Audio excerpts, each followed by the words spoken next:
Hello guys and welcome here to the Daytona International Raceway. Happy Thursday night. It is time for the Blue-Green Vacation Duels at Daytona. This is duel number 1 here today, and there is a lot at stake in this duel. First off, it is to determine who will start third in the Great American Race, as well as the rest of the inside lane for that race. Keep in mind as well, this is a points-paying race as well. So, first place will walk out with 5 points, second place will walk out with 4, third place will walk out with 3, fourth place will walk out with 2, and fifth place will walk out with 1 point in each respective duel today. The top 2 go-or-go-homers, outside of Giorgio Stumu, who is locked into the 500, they will actually lock themselves in.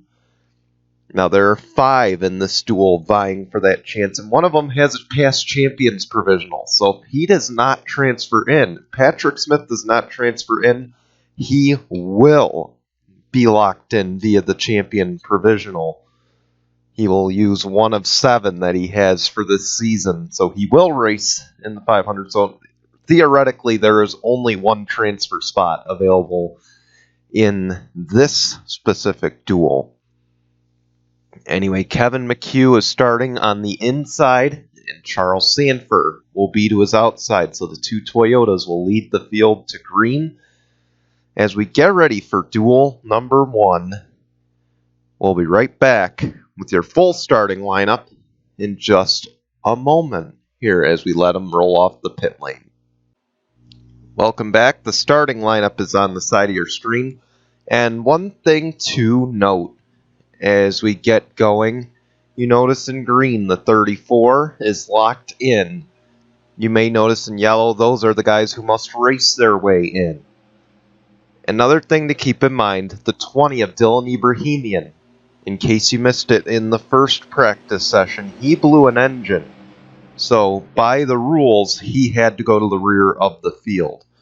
So a tough break for the 20 team as they prepare to hopefully get a better starting spot. You may notice as well the duels will be longer this time as the pace car peels off. It is 12 laps instead of 9, and we also have overtime. But the green flag is out. We're underway in Blue-Green Duel 1.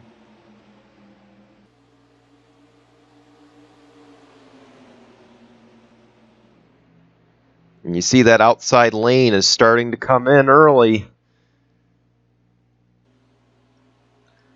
But here goes the 11 with some help from the 88 and the 24. Those are 2 of the Hendrick Motorsport Chevrolets.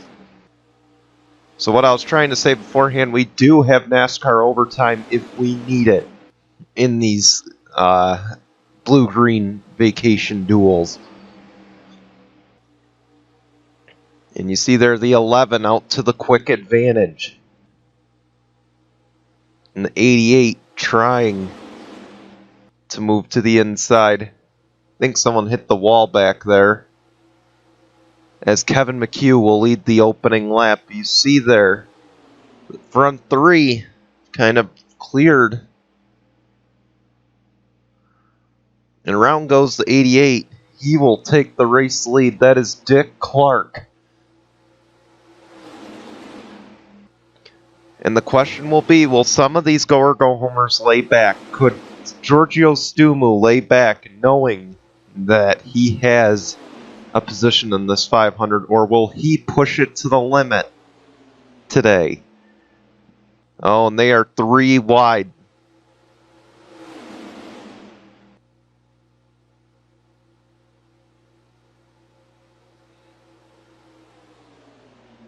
As Dick Clark remains the race leader.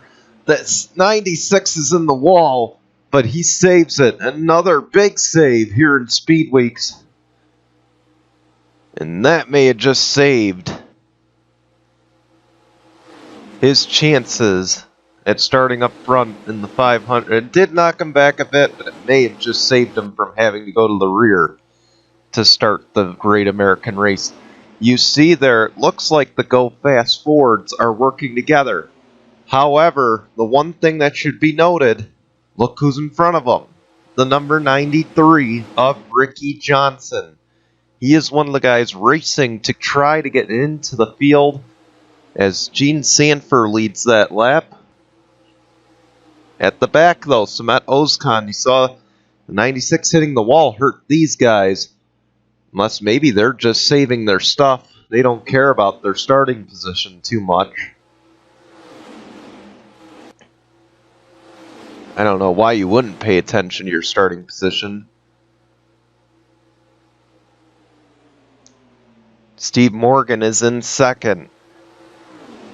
Brad Stover's almost up to third, and look at that, Ricky Johnson and a whole freight train of go or go homers on the inside lane.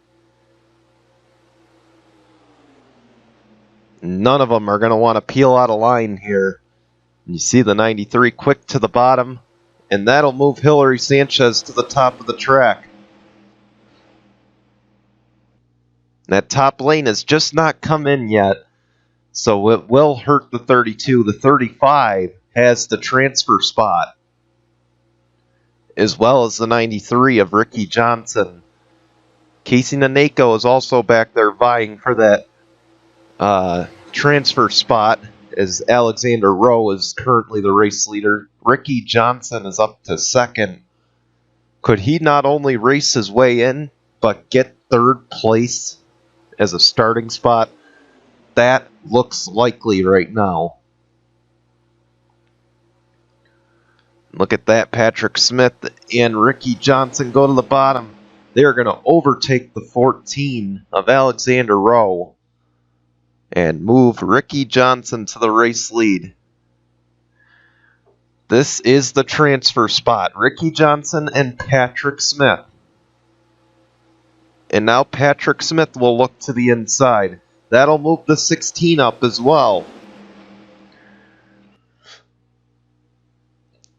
And those guys who got shuffled back early because of the 96, they are back up front once again, but it looks like someone's lost the draft back there as Patrick Smith goes to the race lead. Yeah, it looks like the 96 has kind of lost the draft, and so is the 24 of Matt Hussey. That's a tough break for those two. And Charles Sanford had a hot start to Speed Weeks, but unfortunately, that early brush against the wall kind of is going to put him toward the back. You see we are past the halfway point. The two transfer spots, Patrick Smith, Casey Naneko.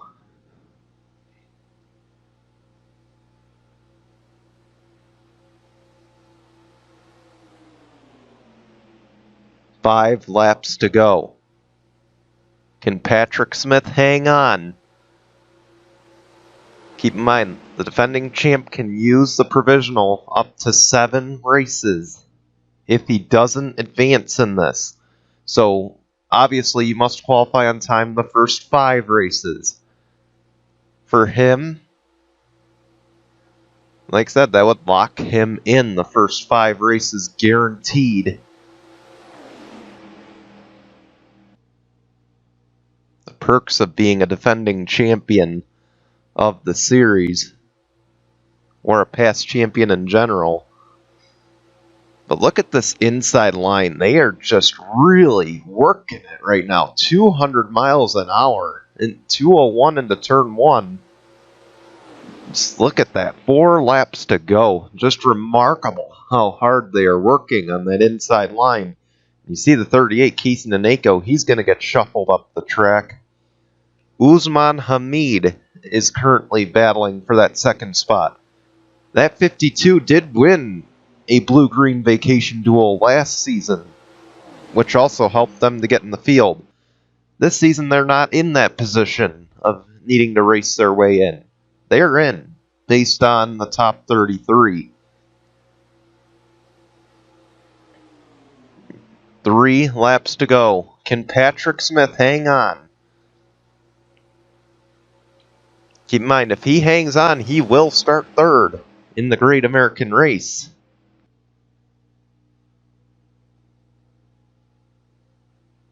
And Ricky Johnson and these guys now realize Casey Naneko's in front of them. You gotta wonder who's gonna get a little antsy now, because it's not about who you're working with anymore. Yeah, because right now you're not about helping that person in front of you. You want to do whatever you can to put yourself in a better position. 2 laps to go. I'd say based on the current climate, Patrick Smith is safe.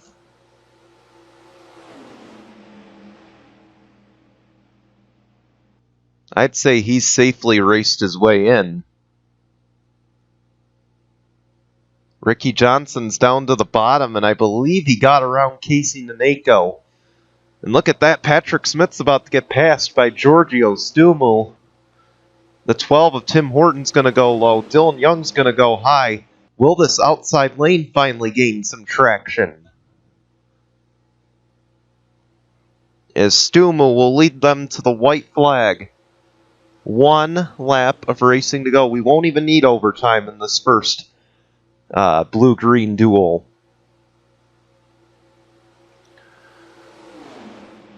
If they could just get another few cars up there, that outside lane would really start working.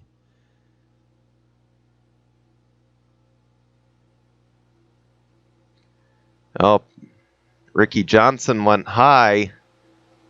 If these guys can get to the inside, he's not going to... Oh, man. Keep an eye back here. Hillary Sanchez could race her way in. As out of turn number 4, Giorgio Stumu will win the Blue-Green Vacation Duel number 1. And at the line, it looks like Ricky Johnson is going to transfer into the Daytona 500. The camera angle is just a little far ahead to see what happened. Hillary Sanchez came home 13th.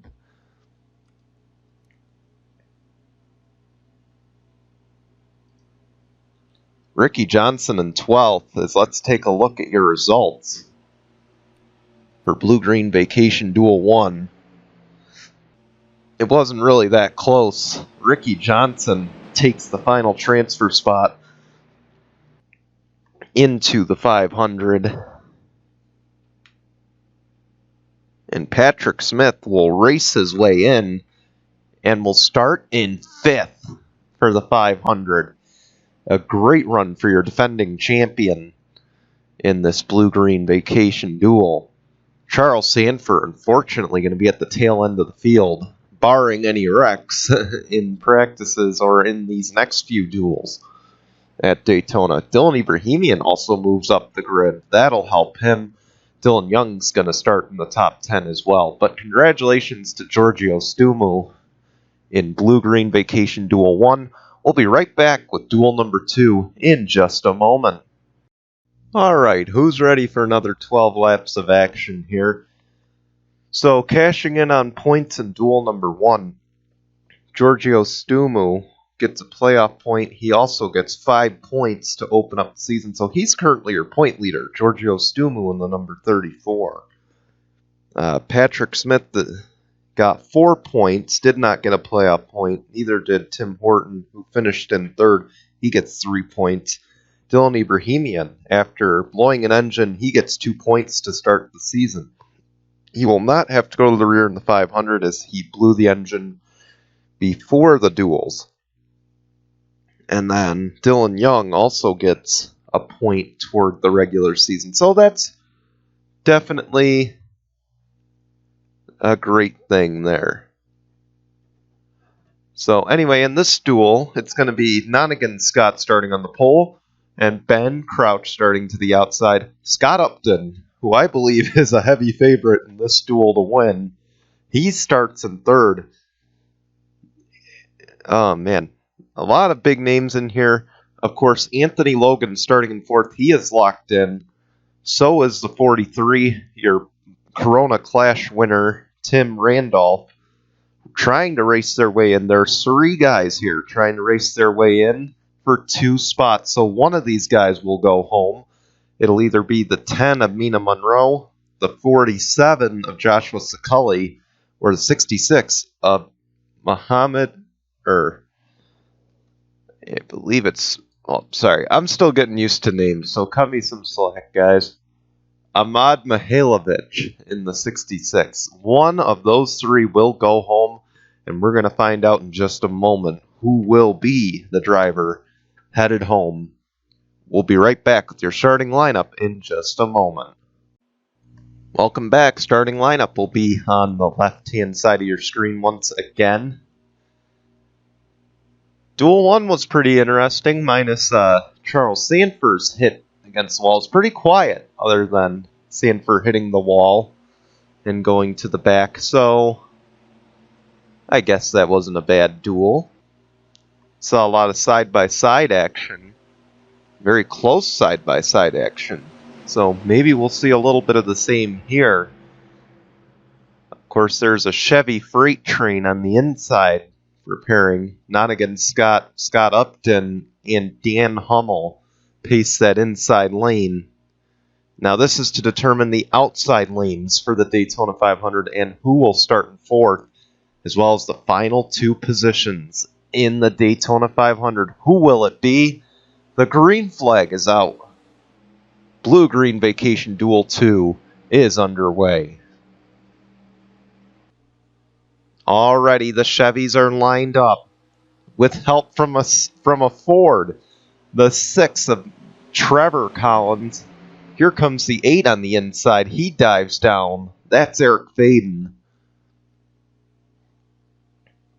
Now keep in mind, the 43 and 00 don't have to race with urgency in this race. But obviously, if they want points, they're going to race with some urgency here today. As the 37 of Scott Upton peels to the inside. And he will claim the race lead.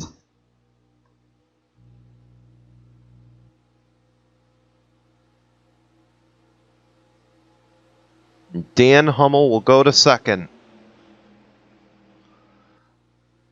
It's sort of the trend that we saw in race number 1. The inside lane prevails, but now that these Duel 1 drivers kind of laid down some rubber on that outside lane, maybe they'll start to gain some traction up there. We'll see. As Upton goes to the lead, here comes the 6 of Trevor Collins. And the 37 tried to block, he just didn't have the room.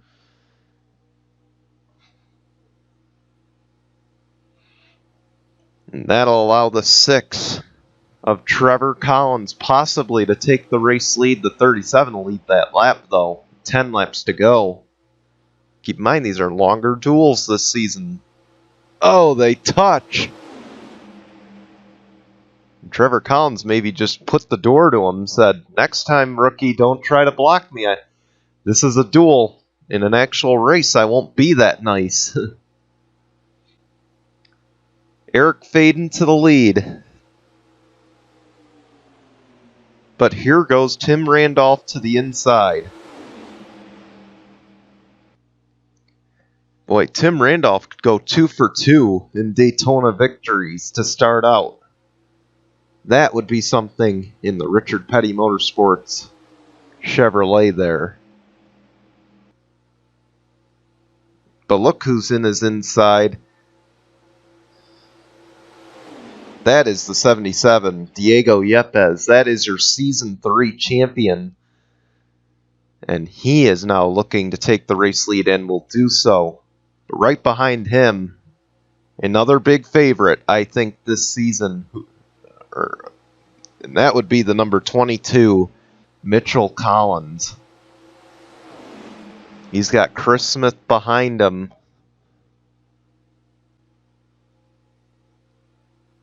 Right now, looks like Mina Monroe and Ahmad Mihailovic have the transfer spots.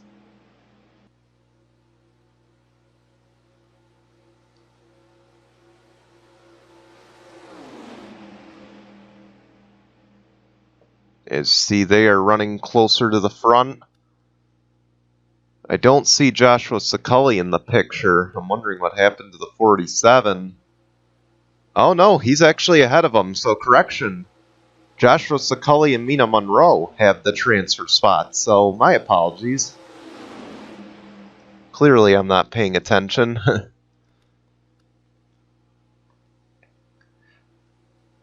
So Joshua Sakulli and Mina Monroe, your two transfer positions right now. As you see, they've kind of formed a straight line up ahead. As we're almost to the halfway mark. Joshua Sakulli's got to be careful about going up high. Because he can't afford to fall back right now. And he can't afford to let that 10 by him. You see, he'll pull to the inside lane as an evasive action. And he'll move the 3 up. The 77 gets moved up. Around will go the 42, and he'll take the race lead. That is Chris Smith. Mina Monroe will go to the inside. She will still maintain that second transfer spot. As we have reached the halfway mark in this duel. Carter Joey now looking for the race lead in the 95.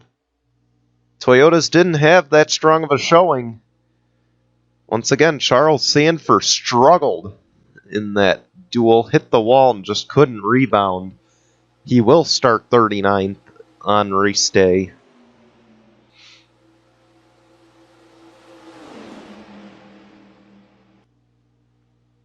And Joshua Sakulli now leading that inside lane behind Carter Joey. And it's going to be important for him. You don't want to get too aggressive because now that outside lane is starting to come in to the picture. So you don't want to get too aggressive. As you see, the 95 moves up and it's going to force a 3-wide situation. If I was Joshua Sakulli there, I would have backed out of that. He doesn't need to be racing 3-wide right now. He's racing to get into the biggest race of the season. You see they're 3 wide down the back stretch. This can't possibly end well.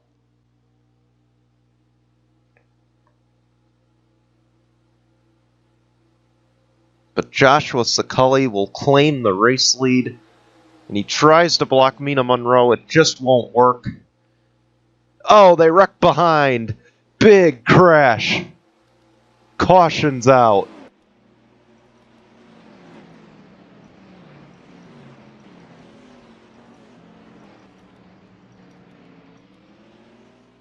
Oh boy. Ahmad Mihailovic. This might cost him his bid into the Daytona 500. That's a tough break for them. Austin Shaw, heavy damage. 95 Carter Joey, big damage on that car. Same with the 77 Diego Yepes. The 8 of Eric Faden's got some hood damage. It's hard to not find a car with damage. Mina Monroe is the race leader. Let's go see what happened. Before we view the replay, just want to say Race Control has confirmed there will be overtime after this restart. They're just sorting out the field, so we're under a little bit of a red flag right now. You see just 3 wide here amongst the leaders, and they just all get pinched right there. And just nowhere to go. Everyone's scattering. 66 takes some heavy damage. And this may cost the 66 his bid at the Daytona 500. No smoke pouring out. If he can get out and only stay a lap down, he should still be in this. Keep in mind, he tried to turn it around. He just got stuck. We'll see if he's able to get it refired. Under red flag, we'll get everything reset for NASCAR overtime in just a moment. Here we go. We are lined up for NASCAR overtime. Few updates. The 8, the 48, 15, 95, 77, and 66 all done for the race. They just did not meet the damage clock requirements. And unfortunately, those cars not able to continue. The 8, 48, 15, 95, and 77 will all have to start from the rear for the Daytona 500. So good news for the guys who finished at the back half of their respective duel. We'll have unlimited attempts at this as the green flag waves. Next flag we see will end the... Well, if it's the white flag, it will end the race. And I'll tell you one thing. Two drivers that don't need to worry. The 10 and the 47, they are in no matter what. We got a wreck behind. And they go up into the field. We're going to have a second attempt at this. The caution is out.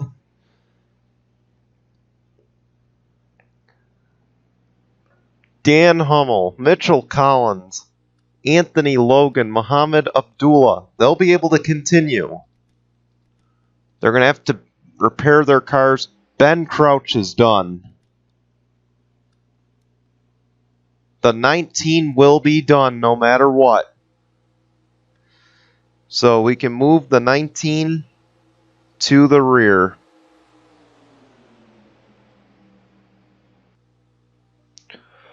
Is to the line. Mina Monroe is the race leader once again. This is getting wild. We're going to have another attempt at overtime.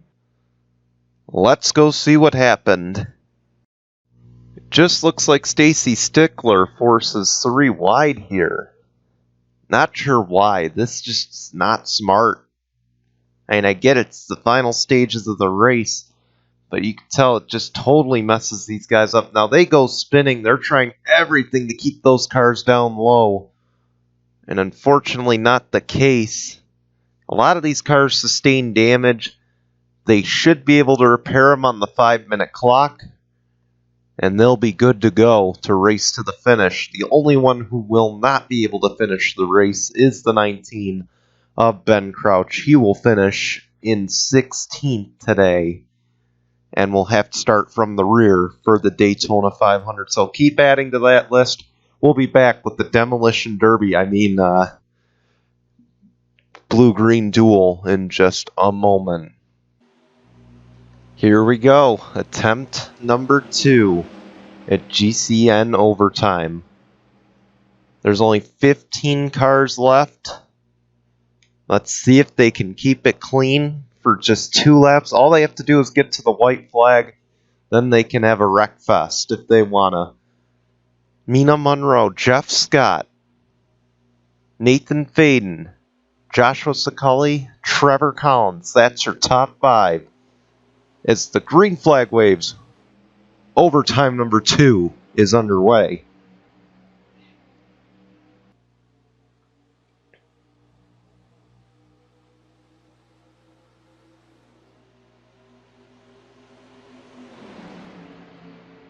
Down to turn 1, they keep it clean. The 10 gets out to the early advantage.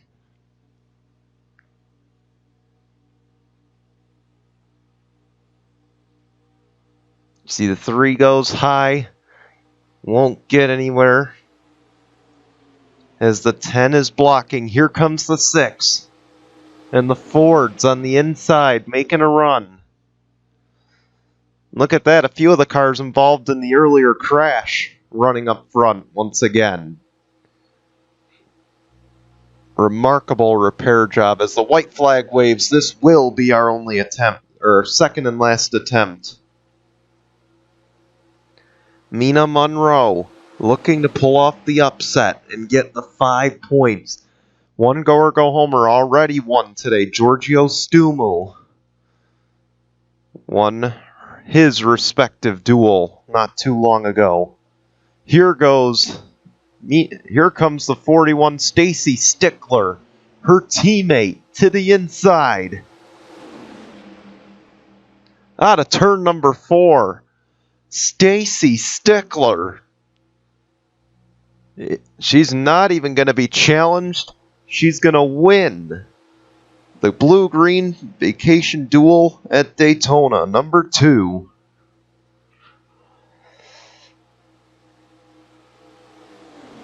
How's about that? 3 of the Stewart-Haas cars placed in the top 5 in that duel. A good run for them. Dan Hummel, who suffered some serious damage. Same for Mitchell Collins. They both climbed back into the top 10. Fitzwater comes home and grabs some points out of that as well. Great job to Zach Fitzwater. And he'll start in 10th. So anyway, Stacy Stickler, Anthony Logan, Tim Randolph, Mina Monroe, Zach Fitzwater, your top 5. Chris Smith, Dan Hummel, Trevor Collins, Mitch Collins, and Muhammad Zain Abdullah round out your top 10. Then it's Scott Upton, Jeff Scott, Nathan Faden, Joshua Scully, Rusty Potts. That's all 15 that were in GCN Overtime number 2. Ben Crouchman is 16th. Nathan Faden, Eric Faden finished 17th. Austin Shaw finished 18th. 15 Nonigan Scott was 19th. 95 of Carter Joey was 20th. Diego Yepes was 21st.